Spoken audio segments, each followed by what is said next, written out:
వచ్చినటువంటి కాంగ్రెస్ కుటుంబ సభ్యులందరికీ, ఇక్కడ వచ్చినటువంటి మహిళా సోదరిమణులకు, మరి పత్రికా విలేకరులకు అందరికీ కూడా నా యొక్క నమస్కారాలు. ఈరోజు చాలా సంతోషం, మన నియోజకవర్గానికి ఇంత పెద్ద బృందం మరి మనకు అతిథులుగా రావడం నాకు సంతోషంగా ఉంది. వాళ్ళందరినీ కూడా హృదయపూర్వకంగా మనం నియోజకవర్గానికి స్వాగతం పలుకుతా ఉన్నాం. ఈ ప్రాంతం మీకు అందరు కూడా తెలియదు కదా, అరుగులు. ఇది అరుగులు అంటేనే మరి పెట్టింది పేరు. ఒకప్పుడు మన రాజకీయ నాయకులకు మరి అరుగులు రాజారాం అంటే అరుగుల నుండి ప్రాతినిధ్యం వహిస్తున్నటువంటి వ్యక్తి.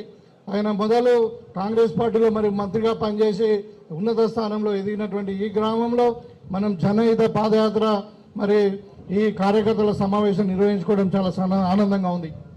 మీకు అందరు కూడా తెలుసు, ఇవాళ చాలామంది మన పార్టీ అంటే ప్రెసిడెంట్స్ కానీ బ్లాక్ కాంగ్రెస్ అధ్యక్షులు కానీ వీరందరూ కూడా చాలామంది మాట్లాడిండ్రు. మనము 18 నెలలలో చేసిన కార్యక్రమాలు చాలా ఉన్నాయి. మొట్టమొదటిగా ఉచిత బస్ సౌకర్యం, అది మామూలుగా కాదు, ఇవ్వరి వరకు దగ్గర 7,000 కోట్ల రూపాయలు ప్రభుత్వము ఆర్టీసీకి చెల్లించింది. 200 కోట్ల మంది మహిళలు ప్రయాణం చేసి, ఇది చిన్న స్కీమ్ కాదు ఇది. అదేవిధంగా ఆరోగ్యశ్రీని 10 లక్షల వరకు పెంచడం, 5 లక్షల నుండి మరి దాంట్లో కొత్తగా రోగాలను కొన్ని బీమారు ఉన్నటువంటి ఈ అంటే డిసీజెస్ను దాంట్లో యాడ్ చేయడం. అదేవిధంగా ఇలా మనం ముఖ్యంగా ఇప్పుడు రేషన్ కార్డులు ఇస్తూ ఉన్నాం, సన్నబియ్యం ఇంటింటికి ఇస్తూ ఉన్నాం. 6 కిలోల సన్నబియ్యం ప్రతి వ్యక్తికి ఎంత ఖర్చైనా పర్వాలేదు, సన్నబియ్యాలు ఇవ్వాలన్నది మరి అదొక పేదలకు కళ ఉండే. ఇవాళ ఇందిరమ్మ ఇండ్లు, రైతులకు మరి సన్నవాట్లకు బోనస్, అదేవిధంగా రైతు రుణమాఫీ, ఇవాళ 24 గంటలు కరెంట్ ఇస్తున్నాం.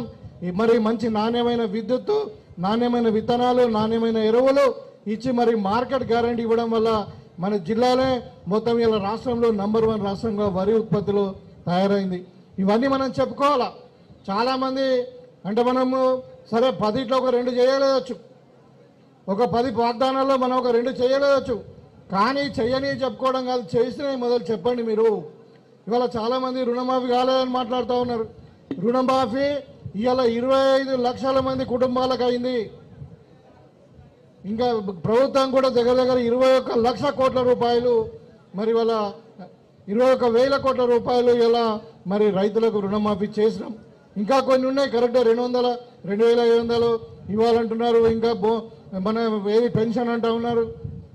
మీకు అందరు కూడా ఒక అవగాహన కొరకు చెప్తా ఉన్నా, మనము రైతులు కానీ వీళ్ళందరూ కూడా మన ప్రజలు దేని కొరకు మనకు 5 సంవత్సరాలకు గెలిపించారు. మనకు ఓటేసి 5 సంవత్సరాలు మీరు మరి పరిపాలించారు అని చెప్పి కాంగ్రెస్ పార్టీకి అధికారం ఇచ్చారు.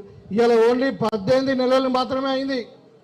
18 నెలలలోనే అన్నీ చేస్తామని మనం చెప్పలే. మనము రాబోయే 5 సంవత్సరాలలో ఇంకా 3.5 సంవత్సరాలలో ఏదైతే వాగ్దానాలు మనం నెరవేర్చలేదో అవి మనం కంప్లీట్గా పూర్తి చేస్తాం.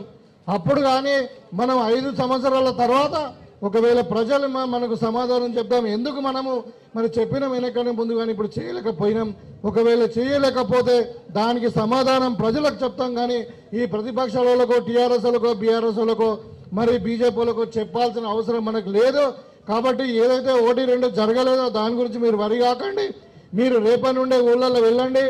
మరి మనం చెప్పినటువంటి మనం సాధించినటువంటి విజయాలు చాలా ఉన్నాయి. ఇవాళ బీసీ కులగణన చేసినాం, మనం 42% రిజర్వేషన్ గురించి మనం కొట్లాడుతూ ఉన్నాం. ఎస్సీ కేటగరైజేషన్ మనం చేసినాం. ఇవన్నీ మనం చెప్పుకోవాలి పబ్లిక్లో పోయి. మన వాళ్ళే పాజిటివ్గా ఉండాలి.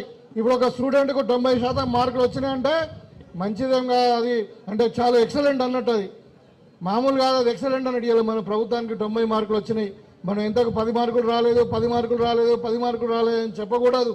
మనం 90 మార్కులు వచ్చినాయని చెప్పుకోవాలి. అంటే మనం చేసినవి మొదలు చెప్పండి. వాడు మస్తు మాట్లాడతారు ఆపోజిట్ వాళ్ళు. మీరు అడగండి 10 సంవత్సరాలు ఏం చేసినారు వాళ్ళు. ఒకళ్ళకన్నా డబుల్ బెడ్రూమ్ ఇల్లు ఇచ్చిర్రా, ఒక పేదోనికన్నా ఉద్యోగం ఇచ్చిర్రా, ఒక పేదోళ్ళకన్నా 3 ఎకరాల పొలం ఇచ్చిర్రా. వాళ్ళు 10 సంవత్సరాలు చెప్పిన ఏదో ఒకటి చేయలేదు కాబట్టి వాళ్ళకు అడిగే హక్కు లేదు, వాళ్ళకు సమాధానం ఇవ్వాల్సిన అవసరం కూడా మనకు లేదు. మనం సమాధానం ఇస్తే ఏదైనా ఉంటే ప్రజలకి సమాధానం ఇస్తాం.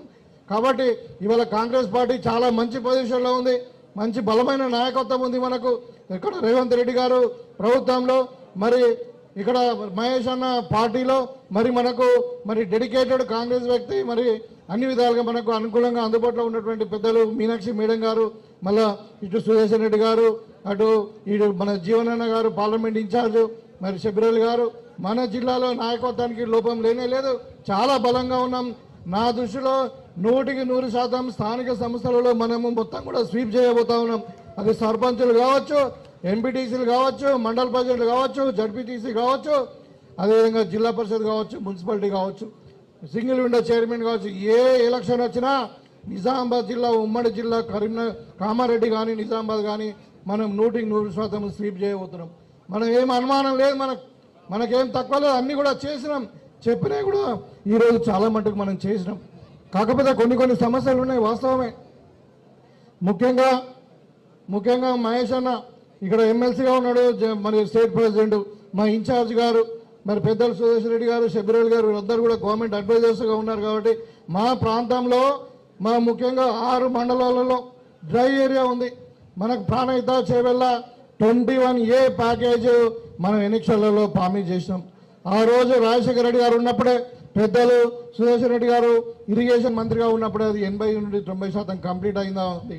దాంట్లో రీమాడిఫికేషన్ పేరు మీద మరి వాళ్ళ అంచనాలు పెంచి మరి ఇంకేదో చేసి 10 ఏళ్ళు రైతులకు ఒక చుక్క నీరు రాకుండా దాన్ని పెండింగ్ ప్రాజెక్టు కింద పెట్టిరు.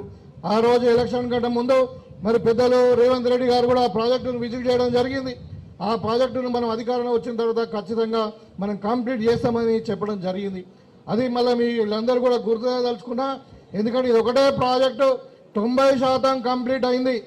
ఇలా తక్కువ ఖర్చుగా మనం మళ్ళీ పాత మోడల్లో ప్రాజెక్టు కట్టడం వల్ల మన ప్రభుత్వానికి ఒక 500 రూపాయలు మిగులుతుంటే ఇంకా అంటే ఖర్చు తగ్గుతుంది. కాబట్టి పాత మోడల్లో ప్రాజెక్టు కట్టి మనము రైతులకు 2 లక్షల ఎకరాలకు మన నిజామాబాద్ రూరల్ అండ్ బాల్కొండ నియోజకవర్గాల్లో 2 లక్షల ఎకరాలకు నీళ్ళు అందించాలి. ఇంకా 2 లక్షల ఎకరాలు మరి కామారెడ్డి, ఎల్లారెడ్డిలో ఉన్నాయి. ఈ ప్రాజెక్టును కంప్లీట్ చేయడానికి మీరందరూ కూడా తప్పకుండా నాకు సహకరిస్తారని చెప్పి ఈ సందర్భంగా కోరుకుంటాను. అదేవిధంగా మన చిరకాల కోరిక, ఇప్పుడు తెలంగాణ యూనివర్సిటీలో ఇంజనీరింగ్ కళాశాల ఇచ్చింది మన ప్రభుత్వం. దానికి సహకరించినటువంటి పెద్దలు మహేష్ అన్న గారు, సుదర్శన్ రెడ్డి గారు, మరి శబిరల్ గారు, జీవనన్న గారు, మీనాక్షి మేడం గారికి అందరు కూడా పేరు పేరున నేను కృతజ్ఞతలు తెలియజేసుకుంటా ఉన్నాను. అదేవిధంగా ఈ 5 ఊళ్ళకు సంబంధించి కూడా ఒక ఇష్యూ ఉంది. గతంలో గుత్పా ఎక్స్టెన్షన్ కింద మరి 6,000 ఎకరాలకు నీళ్లు చెరువులు నింపడానికి పెట్టారు. అది ఇప్పుడు మధ్యన ఉన్నది. మేము లెక్క తీస్తే ఎక్కువ లేదు, ఒక 3 కోట్లు 4 కోట్లలోనే రూపాయలలో ఆ ప్రాజెక్ట్ అయిపోతుంది. అది కూడా కంప్లీట్ చేయాల్సిందిగా కోరుకుంటూ, ఇంకొక రైతుల సమస్యనే మాట్లాడుతున్నాం. ఇక్కడ రాజకీయ ఉపన్యాసం మీకు ఇవ్వదలుచుకోలేదు. ఈ ప్రాంతంలో మనం అధికారంలో లేనప్పుడు ఎర్రజొన్న రైతులు కానీ, పసుపు రైతులు కానీ, మరి పసుపు బోర్డు కొరకు, ఎర్రజొన్నల మద్దతు ధర కొరకు ఇక్కడ పోరాటం చేసినట్టు అన్ని గ్రామాలలో ఎక్కువ మంది మన కాంగ్రెస్ వాళ్ళ మీదనే ఇలా రైతుల మీద కేసులు ఉన్నాయి. మన ఎన్నికలప్పుడు చెప్పినా కూడా వాళ్ళకు ఈ కేసులన్నీ కూడా ఎత్తివేస్తామని చెప్పి, దయచేసి ఇదంతా కూడా మనము ప్రభుత్వం దృష్టికి తీసుకెళ్ళి మీ సహకారంతో మరి రైతుల మీద కేసులు ఎత్తివేయాల్సిన బాధ్యత కూడా మనం తీసుకోవాలని చెప్పి ఈ సందర్భంగా కోరుకుంటూ, ఇవాళ మరి నా కాన్స్టిట్యున్సీలో దగ్గర 18 మంది పాపం గల్ఫ్లో చనిపోయిండు. వాళ్ళందరూ కూడా 5 లక్షలు మనం గల్ఫ్ పాలసీ కింద మనం వాళ్ళ కుటుంబాలను ఆదుకోవడానికి 5 లక్షల రూపాయలు కూడా వాళ్ళు ఇవ్వడం జరిగింది. వాళ్ళందరూ కూడా ఇలా పిలిపించినాం. వాళ్ళని మీనాక్షి మేడంతో కల్పించి వాళ్ళతో సహభక్తి భోజనాలు చేసి వాళ్ళకి మేము మీకు అండగా ఉంటామని చెప్పడానికి వాళ్ళని ఇక్కడ పిలిపించడం జరిగింది. తప్పకుండా మరి ఇక్కడ మహిళలు కూడా చాలామంది ఉన్నారు. మహిళలందరూ కూడా మీకు అందరు కూడా మరి 0 వడ్డీ రుణాలు కూడా మన కాన్సెన్స్లో మొన్ననే బ్యాంక్ లింక్తోని మరి 30 కోట్ల రూపాయలు కూడా మీకు అందరు కూడా ఇవ్వడం జరిగింది. ఇవాళ ఇందిరమ్మ ఇండ్లు కానీ, రేషన్ కార్డులు కానీ ఏదైనా మొత్తం కూడా మహిళల పేరు మీద ఇస్తూ ఉన్నాం. మన దగ్గరనే 3,500 ఇండ్లు శాంక్షన్ అయినాయి. ఇవాళ మెజారిటీ హౌసెస్ కూడా అన్ని కూడా గ్రౌండ్ అవుతూ ఉన్నాయి. మీరందరూ కూడా మీరందరూ చిరకాల కోరిక. కాబట్టి ఈ విధంగా మన ప్రభుత్వము ఇటు రైతులను ఆదుకుంటూ, అటు యువకులను ఆదుకుంటూ, ఇటు మహిళలను కూడా కోటేశ్వర్లు చేయాలనే ఉద్దేశంతో మరి సామాజిక న్యాయం కొరకు కూడా పోరాటం చేస్తూ కాంగ్రెస్ పార్టీ రేవంత్ రెడ్డి గారి నాయకత్వంలో, మరి మహేష్ అన్న గారి నాయకత్వంలో, మరి మీనాక్షి మేడం గారి గైడెన్స్లో మనం ముందుకు పోతా ఉన్నాం. తప్పనిసరిగా రాబోయే కాలంలో మన తెలంగాణ నంబర్ 1 రైజింగ్గా, భారతదేశంలోనే నంబర్ 1 రాష్ట్రంగా రూపుదిద్దుకోబోతుంది అని చెప్పి ఈ సందర్భంగా తెలియజేస్తూ, మరి మీకు ఇంకొక రిక్వెస్ట్ చేస్తా ఉన్నా, మనం చేసిన పనులే కాకుండా మరి ఈ టీఆర్ఎస్ బీజేపీ కలిసి ఆడుతున్నటువంటి కుట్రలను, నాటకాలను మనం మరి ప్రజల ముందు వాళ్ళను దోషులుగా నిలబెట్టాల్సిన అవసరం కార్యకర్తల మీద ఉందని చెప్పి ఇవాళ మీరు తప్పకుండా మీరందరూ కూడా రాబోయే కాలంలో తప్పకుండా మీరందరూ కూడా ప్రజాప్రతినిధులు అవుతారు. మీకు మించి మీకు ఎవరు కూడా అన్యాయం జరగదని ఒక భరోసా ఇస్తూ మీ దగ్గర సెలవు తీసుకుంటా ఉన్నాను. జై కాంగ్రెస్. సోనియా గాంధీ గారి నాయకత్వం, రాహుల్ గాంధీ గారి నాయకత్వం. ధన్యవాదాలు.